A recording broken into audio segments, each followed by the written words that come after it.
Good morning, everyone. I am Chandran Yadav. Today I will teach you analytical paragraph. आपको पता है कि English grammar में 10 number के जो राइटिंग स्किल्स आएंगे, लेकिन वैसे तो ग्रामर सेक्शन से क्वेश्चन 20 नंबर के आते हैं। 10 नंबर के इंग्लिश ग्रामर से क्वेश्चन आएंगे, इधर करेक्शन करने के लिए और नरेशन करने के लिए आएंगे, लेकिन 10 नंबर में राइटिंग स्किल्स आएंगे। इसमें 5 नंबर के आपको जो लेटर आएंगे लिखने के लिए वो मैं बता चुका हूँ। लेटर टू एडिटर वो जाके आप देख लीजिए, मेरे चैनल पे है, वहां पे जाकर देख लीजिए। 5 नंबर के वो आएंगे और जो 5 नंबर का करने के लिए वो है एनालिटिकल पैराग्राफ। एनालिटिकल पैराग्राफ क्या होते हैं? जिसमें आपको कोई पैराग्राफ दिया जाएगा, जैसे या तो बार ग्राफ हो या पाई चार्ट हो, उसको देख करके आपको उसको लिखना रहेगा। और लिखने की जो वर्ड लिमिट है वो 100 to 120 वर्ड्स है। 100 से 120 शब्दों में लिखना है और वो क्वेश्चन 5 नंबर के होंगे। तो उसका फॉर्मेट पता होना चाहिए कि कैसे उसे लिखेंगे। अगर आप नहीं जानते हो तो आइए देखते हैं कि कैसे इनको लिखे जाएंगे और कितने शब्दों में इसको लिखा जा सकता है। तो let's start our today topic analytical paragraph. सबसे पहले देखिए, या तो आपको बार ग्राफ आएगा करने को, या तो आपको कह सकते हैं पाई चार्ट। ये जो सर्कल में लिखा हुआ है, ये सर्कल में दिया डायग्राम दिया गया है, ये पाई चार्ट है। तो अगर पाई चार्ट में अगर दिया रहेगा या एनालिटिकल पैराग्राफ, जैसे और उसमें ये होता है बार ग्राफ, अगर इस कंडीशन में रहेगी, इस कंडीशन में रहेगी, तब वो क्या हो जाएंगे, तब वो बार ग्राफ हो जाएंगे। लेकिन अगर सर्कल में रहेगा तो वो पाई चार्ट हो जाएगा। तो इसी के हिसाब से हमें क्वेश्चन आएंगे करने के लिए। तो आइए शुरू करते हैं बिना देरी के हुए। क्वेश्चन क्या है? The following pie chart shows the career choice. ये स्टार्टिंग में दिख गया आपको कि लिखना किसके ऊपर है। लिखा हुआ जो नीचे पाई चार्ट दिया गया है वो क्या दिखाता है? कैरियर चॉइस दिखाता है। कैरियर चॉइस मतलब कि हो सकता है आप जो स्टूडेंट है ये अपने कैरियर में किस चॉइस को यूज करते हैं, किसको प्रेफर करते हैं, तो ये इनकी चॉइस दी गई है। और वो स्टूडेंट कौन से है? वो क्लास 10 के स्टूडेंट है। क्लास 10 के स्टूडेंट वो क्या कैरियर चूज करते हैं, उसी का ये पाई चार्ट दिया गया है। एंड स्टडी द डाटा, वो आपको कह रहा है कि ये जो डाटा है, ये डाटा है, इसको स्टडी करिए, इसको अध्ययन करिए। एंड राइट ए पैराग्राफ, आपको एक पैराग्राफ लिखना है on the basis of your analysis. Analysis मतलब परीक्षण करना। आपको एक पाई चार्ट को स्टडी करना है और उससे आपने जो भी परीक्षण किया हुआ है उसी के हिसाब से आपको एक पैराग्राफ लिखना है। वर्ड लिमिट कितना है? 100 to 120 वर्ड। ध्यान रखिएगा, 100 से 120 शब्द में लिखना है। और शब्द क्या, कई लोगों को पता भी नहीं चलता है कि शब्द क्या होते हैं। ध्यान रखिए, अगर मैं इसको लिखूं, अगर मैंने ए लिखा हुआ है, अगर मैंने ए लिखा हुआ है तो ये सिर्फ लेटर हो जाएगा। अगर मुझे शब्द लिखना है, अगर मुझे शब्द लिखना है, तो अगर मैं कोई एक मीनिंगफुल वर्ड बना दूं, अगर ये एप्पल लिखा हुआ है, जैसे मैंने ये एप्पल हो गया, अब ये आपका वर्ड हो जाएंगे, ये हो जाएगा आपका एक शब्द। ऐसा नहीं कि एक दो तीन चार पांच, 5 शब्द नहीं हो गए। ये जो है, अगर कोई भी वर्ड मिला करके हम एक कोई शब्द बनाते हैं जिसका कोई प्रॉपर मीनिंग निकले, वो वर्ड होते हैं। लेकिन अगर कोई सिंगल लेटर हो तो उसको लेटर बोलते हैं। ध्यान रखिएगा, लिखा हुआ कि वर्ड्स में लिखना है, शब्द में लिखना है, ये शब्द है। इसलिए आपको ये एक वर्ड, ये दूसरा वर्ड, तीसरा, चौथा, ऐसे काउंट करना पड़ता है। ताकि एग्जाम में आपको काउंट करना नहीं है, बस आपको गेस करना है कि कितने शब्दों में लिख सकता हूं। तो 100 से 120 के बीच में ही होना चाहिए। चलिए आइए शुरू करते हैं कि कैसे फॉर्मेट को लिखेंगे। फॉर्मेट जानना बड़ा जरूरी है। तो सबसे पहले हमारा जो हेडिंग दिया हुआ कैरियर चॉइस, यही हमारी हेडिंग है। तो सबसे पहले इसी को मेंशन करेंगे, कैरियर चॉइसेस ऑफ, लिखा हुआ है द स्टूडेंट ऑफ क्लास 10, तो क्लास 10 स्टूडेंट लिख देंगे। ये आपकी हेडिंग रहेगी। अब यहाँ पे देखिए, ये क्वेश्चन में दिया रहेगा, ये जो पाई चार्ट दिया हुआ है ये क्वेश्चन में रहेगा, ताकि आपको इसको स्टडी करना है और उसी के अकॉर्डिंग आपको अपने जवाब भी देने हैं। तो सबसे पहले इसको 3 पार्ट में हम बांटेंगे। यहाँ पे देखिए, पहला पार्ट मैंने दिया हुआ है, ये आपका इंट्रोडक्शन रहेगा। पहले पार्ट में केवल इंट्रोडक्शन रहेगा कि आप किसके ऊपर लिख रहे हैं। और जो दूसरा पार्ट होगा, ये बॉडी ऑफ पाई चार्ट रहेगा, मतलब इसने अपने क्या क्या एनालिसिस किया हुआ है उसको आपको लिखना रहेगा। और जो लास्ट और अंतिम पार्ट होगा, उसमें होगा कंक्लूजन, कि आपने निष्कर्ष क्या पाया है। तो ये 3 पार्ट में आप लिखेंगे, या तो आप हेडिंग डाल लीजिए, या तो आप पूरा वैसे ही स्टार्ट करिए एक जगह से। चलिए शुरू करते हैं पहला इंट्रोडक्शन से। अब इसके इंट्रोडक्शन में आपको क्या लिखना है? कुछ ऐसा कॉमन लाइन होगा जो आपको सब में लिखना पड़ेगा, या तो बार ग्राफ आ जाए या पाई चार्ट आ जाए। ये लाइन आपको हर जगह लिखनी है। अगर आए तो क्या लिखेंगे? द ग्राफ शोज, मतलब ये ग्राफ क्या करता है? दिखाता है। क्या दिखाता है? द रिजल्ट ऑफ सर्वे, ये आपने सर्वे किया हुआ है और इसका रिजल्ट आपको दिखता है, क्या दिखता है? इन विच, जिसमें से the student of class 10 were asked, मतलब ये जो क्लास 10 के स्टूडेंट है इनसे पूछा गया है, क्या पूछा गया है? अबाउट द प्रेफर्ड, प्रेफर्ड मतलब पसंद किया गया, कैरियर चॉइसेस, मतलब ये जो बार ग्राफ है ये क्लास 10 के स्टूडेंट से पूछा गया है कि उन्हें कौन कौन चीजों में ज्यादा उन्हें चॉइसेस है, किस क्षेत्र में वो जाएंगे। जैसे 25% लोग टीचिंग करना चाहते हैं, वो टीचर बनना चाहते हैं।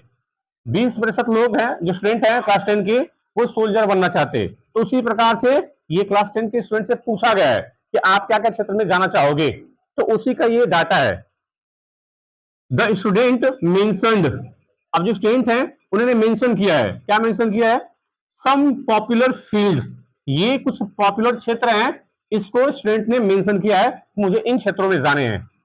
तो सच एज, जैसे कि अब उसमें जो दिया रहेगा आपको बस वही लिख देना है, इंजीनियर, मेडिसिन, अकाउंटिंग, टीचिंग, इसमें जो दिया रहेगा आपको वही लिख देना है। बिल्कुल इजी है, कोई घबराना नहीं है। जैसे देखिए क्या लिखा हुआ है, सबसे पहले हमें क्या लिखना है कि जो ग्राफ लिखा हुआ है, अगर पाई चार्ट लिख रहा है तो वो लिख दीजिए, नहीं तो बार ग्राफ है तो बार ग्राफ लिखिए।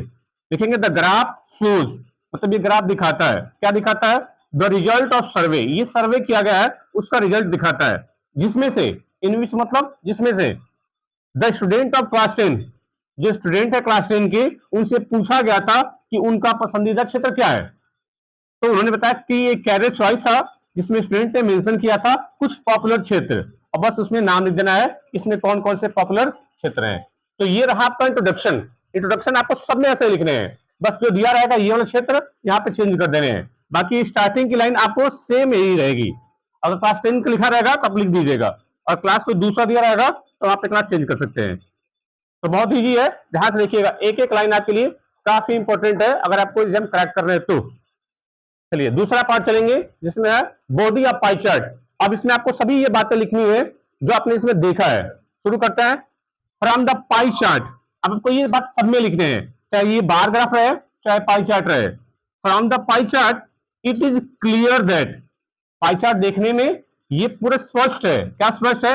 The majority of student, majority मतलब जो ज्यादा मात्रा में हो, स्टूडेंट की जो मेजोरिटी है वो प्रेफर करते हैं, क्या प्रेफर करते हैं? To choose teaching. अब देखिए इसमें जो सबसे ज्यादा जो पसंद किया गया क्षेत्र है वो सबसे है ज्यादा टीचिंग का, यानी 25%।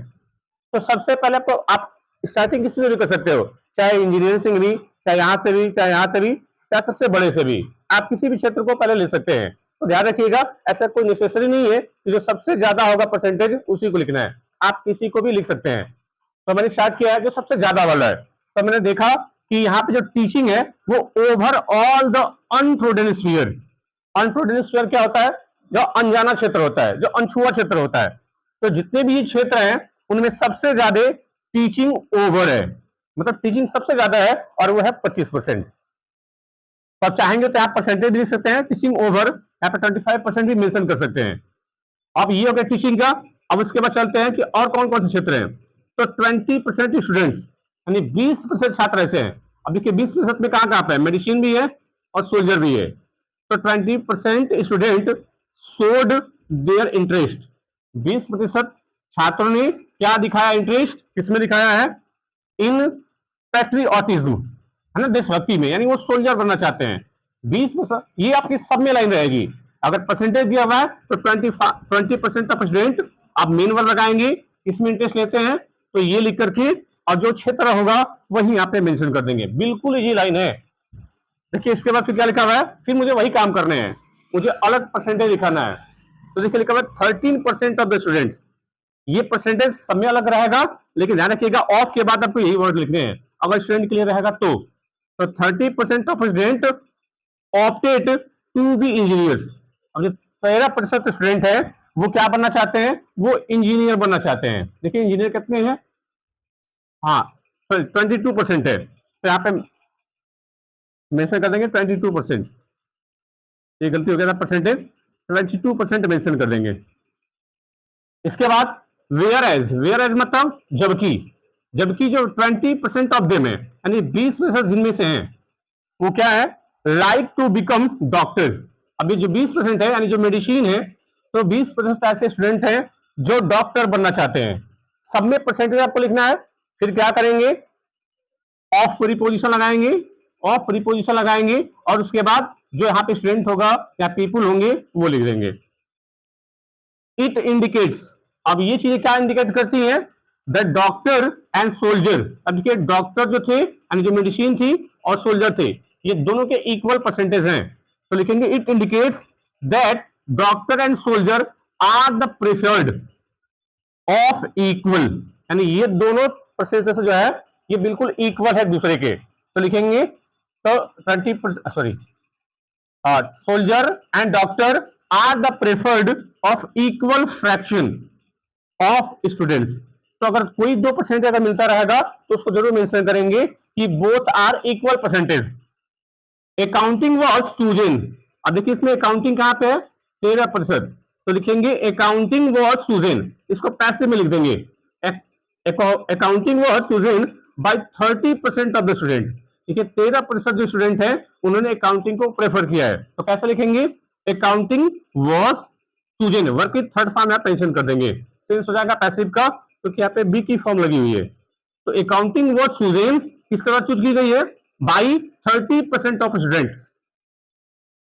अब नीचे लिखा हुआ है which was selected by the lowest fraction, देखिए जो भी फ्रैक्शन इसमें लिखे हुए हैं, जो भी प्रतिशत है इसमें सबसे ज्यादा लोवेस्ट यही है अकाउंटिंग का, तो लोवेस्ट होगा तो लोवेस्ट लिखेंगे, और कोई हाईएस्ट होगा तो आप हाईएस्ट परसेंटेज लिख देंगे। तो लिखा हुआ है कि 30% of student which was selected, जिन्हें सेलेक्ट किया गया था by the lowest fraction of students. तो बिल्कुल कॉमन सी बात है, खाली परसेंटेज लगाना है, जो वहां पे क्षेत्र लिखा गया होगा उसको आगे मेंशन करना है, कि लोवेस्ट है कि हाईएस्ट है ये मेंशन कर देना है। इस प्रकार से आपका ये बॉडी ऑफ पाई चार्ट हो जाएगा। अब चलते हैं कंक्लूजन की तरफ कि हमने इसमें से क्या निष्कर्ष पाया है। तो निष्कर्ष में क्या लिखेंगे, अगर ज्यादा परसेंटेज होगा तो इसमें देखिए कि कोई ज्यादा परसेंट है उसको भी लिख सकते हैं, या कोई लोवेस्ट परसेंटेज है उसको यहाँ पे लिख सकते हैं। तो कैसे लिखेंगे, ये कॉमन सी लाइन है, लिखेंगे इन कंक्लूजन यानी निष्कर्ष में।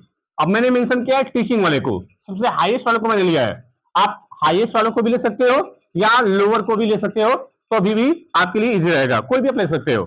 तो मैंने लिया teaching is the most famous occupation, यहाँ पे जो टीचिंग है ये सबसे ज्यादा जो व्यवसाय है ये काफी फेमस है इन लड़कों में, क्योंकि 25% है, बाकी सबके परसेंटेज कम है।